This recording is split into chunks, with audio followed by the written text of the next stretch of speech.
Hello বন্ধুরা, কেমন আছো তোমরা সবাই? আশা করছি সকলে খুব ভালো আছো। কুকিং.com-এ তোমাদের সকলকে আরও একবার স্বাগত জানাই।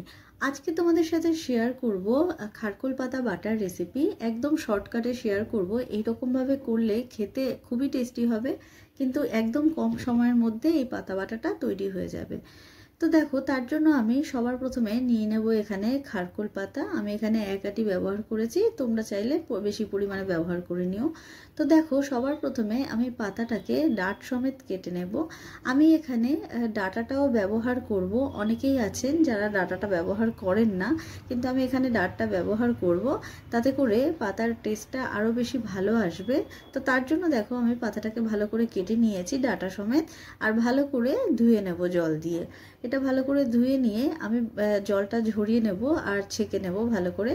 এরপরে আমি এটাকে সেদ্ধ করে নেব। সেদ্ধ করার জন্য আমি এখানে প্রেসার কুকারের ব্যবহার করেছি। তোমরা চাইলে এটাকে নর্মাল একটুখানি ভাপিয়ে নিতে পারো কড়াইয়ে, কিন্তু আমি প্রেসার কুকারই ব্যবহার করেছি, তাতে সময়টা অনেকটা কম লাগে।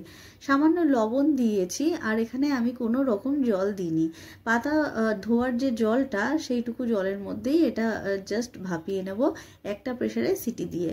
এরপরে দেখো, আমি পাতাটা বের করে জাস্ট জলটা এভাবে চিপে ফেলে দিচ্ছি, যে হালকা একটু জল থাকবে সেটাও বেরিয়ে যাবে। এরপর মিক্সার গ্রাইন্ডারে আমি দিয়ে দেবো পাতাটা যেটা আমরা ভাপিয়ে রাখলাম, ডাঁটিটাও দিয়ে দেবো ভালো করে।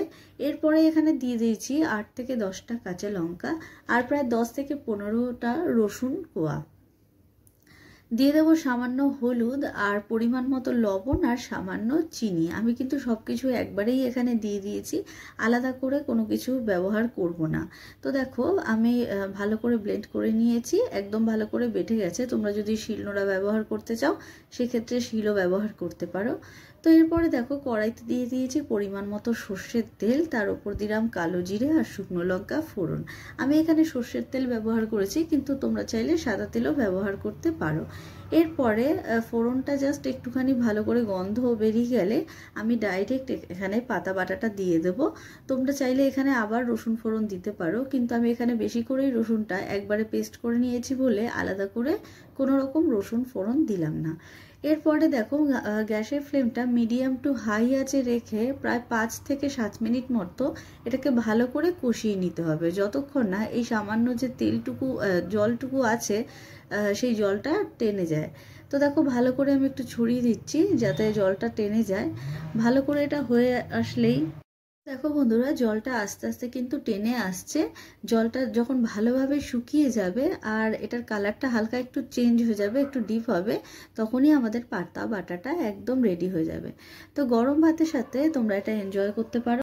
রেসিপিটি ভালো লাগলে একটি লাইক করার অনুরোধ রইল। আজকের জন্য